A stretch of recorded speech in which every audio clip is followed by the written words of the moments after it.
time of year where our children start feeling the pressure of standardized tests. So today I'm going to teach you some really good test taking strategies that you can teach your child to do during a test, because parents and teachers are partners in shaping the future of each child. The first test taking strategy we are going to talk about is called memory dump. And this is when you take your test or scratch sheet of paper, flip it over, and you're going to write down any necessary information that you have stored in your head. Your child will do this in order to retain information in hopes that they won't forget it. This also relieves any anxiety that your child has. The next test taking strategy is answering the easy questions first. So if you have a long multiple choice test, you'll just flip through it, answer all the easy questions that you already know.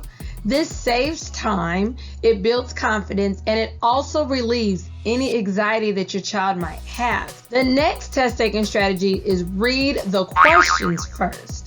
So this is really effective with reading passages only.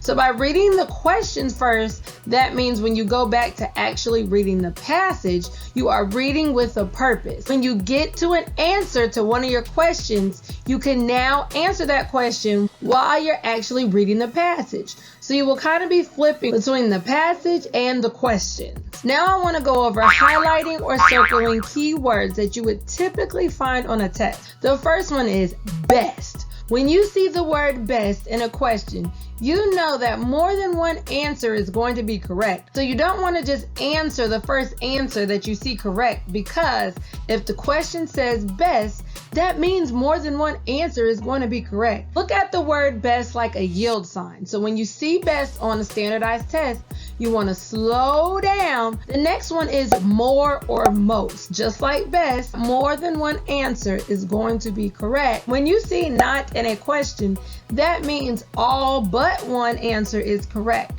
So you don't want to just answer the first thing that you see correct, because when you saw the word not in the question, that signified that you are going to answer the one answer that is false. Our next keyword is all of the above. You will find this keyword in an answer choice. Typically, it is the last answer choice. This means that all the answer choices seen above are correct. So when you see all of the above, also look at it like a yield sign. And now you want to go back and cross-check every single answer choice. If two or more are correct, then you know the answer is all of the above. The next one is none of the above.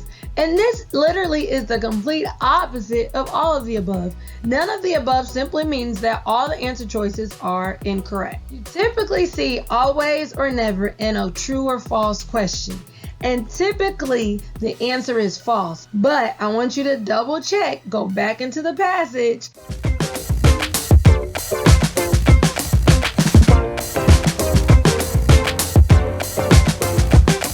The next thing we're going to talk about are sequence words. So you might see a question that talks about after an event happened or before an event happened. What the question is wanting you to do is to go back into the passage, and you can literally number on the side of the passage what happened first, what happened second, what happened third.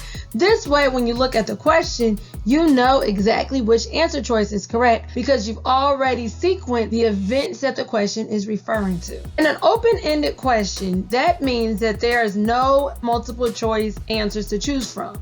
You will typically see a blank space, and you will see some of these keywords: define, compare and contrast, or even explain. So this means your child is going to write 1 to 7 sentences in order to answer that question. You don't want this to turn into an essay, but you don't want it to be too short where it doesn't explicitly answer the question. If the keyword is compare and contrast, then you know that your child should have 2 distinctive points that they are referring to, and they're going to have to write what those points have alike and in common, and what those points are completely opposites in. Now, if you see the word essay, that means your child needs to write more than one paragraph. This is typically a higher point question. That means that your child needs multiple paragraphs in order to answer that question thoroughly. The next strategy we are going to talk about is the plug in and solve method. And this works only on multiple choice questions, mainly vocabulary questions on a reading test and math equations on a math test. So on a reading test, when you have a vocabulary question, you can substitute the answer choices in the sentence in which that vocabulary word was used and see if the sentence makes sense. Normally, that sentence will have some sort of clue to help your child figure out exactly which answer choice is correct. On a math equation, you will have an answer choice that you can simply plug into that equation. So for example, this question requires me to answer 4 times 6 equals 20. So the first strategy we learned about was answering the easy questions first. So after you've done that, you want to prioritize how you're going to answer all the other questions. The next tip I would say would be to answer the multiple choice questions because typically they don't take much time. And any time-consuming questions like an essay will require you to already answer the multiple choice questions. Test makers do this for a reason because the essay questions typically are harder, and so they want to get your child thinking in the right mindset. By answering multiple choice questions and answering open-ended questions all throughout the test before answering the time-consuming questions like an essay, your child can now spend all their remaining time on that big essay question. Now, I know you guys know this test-taking strategy, process of elimination. And this is when you typically have 2 answer choices that are the same, and you know that that's probably not the right answer because they're both saying the same thing. So you can cross them off. You can also cross off answer choices that are the opposites. Typically, if you have 2 opposites such as up and down on your answer choices, then that means neither one of those answer choices are actually correct, and you can cross them off and look at some other ones.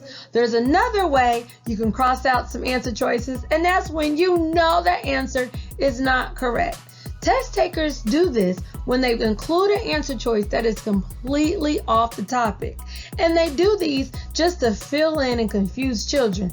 So you can teach your child to go ahead and cross out an answer choice if it has nothing to do with the question. So which one of these answer choices can you cross out that has nothing to do with being muddy or having fur sticking out? Friendly. Yeah, friendly. That has nothing to do with that. You can go ahead and cross that out.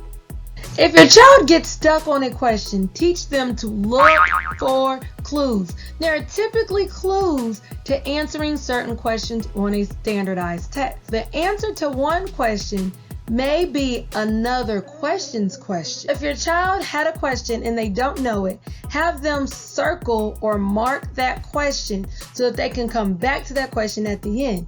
And as they're going through the test, they might find another question's question that gave them the answer to that question that they skipped earlier. So they can easily go back because they already marked that question and answer that question correctly. Part B says to circle the words in the sentence in Part A that will help you figure out what scruffy means. So do you see any words in that sentence that will help you figure out the word scruffy? A muddy paws Mm-hmm. and fur. So now you're down to a 50-50 chance. Go ahead and make your best guess. Would messy or large have to do with being muddy? I think messy because messy is describing muddy paws and fur sticking. We are also familiar with this test-taking strategy, which is always review your answers. I always teach the children I work with to go over all your answers at least 2 or 3 times. Typically, your second time going over a test, you are changing some answers and so forth. You've already looked over the whole test. You've seen your clues. You remember now. You're feeling more confident with the test. But that third time just gives you that confidence you need in knowing that you tried your best. And that also is your chance to make sure that all the questions are answered. However, don't second guess yourself. Teach your child if there was a question that you did not know that first time going through your test, then I would not change that answer because normally your child's first instinct was correct. The next thing I want to teach you is to take a practice test. So typically in the classroom when your child has a unit test, their teacher already gives them quizzes in which they can practice the skills needed in order to perform well on the test. However, with a standardized test, there aren't any quizzes. So what you want your child to do is take that test practice test. You can find this on Google. So for example, in Georgia, the Georgia Milestones practice test is www.gaexperienceonline.com. Answer all questions. So you want to teach your child to never leave a question unanswered. This is applicable to every test except the SAT. But other than the SAT, every test your child will ever take, they are better off answering the question, even if they don't know it. Teach them to make an educated guess. So you don't want to leave any questions unanswered. If you have used all your strategies from this video and your child still does not know the answer, then now they have to take an educated guess. They just have to trust their gut and answer that question. Make sure you like this video. We just covered some very effective test taking strategies. I would love to hear your feedback below in the comments. And if you want to know how do I prepare my child for the test before the day of, then make sure you're subscribed below and click those bell notifications so that you can get notified next week when I upload that video.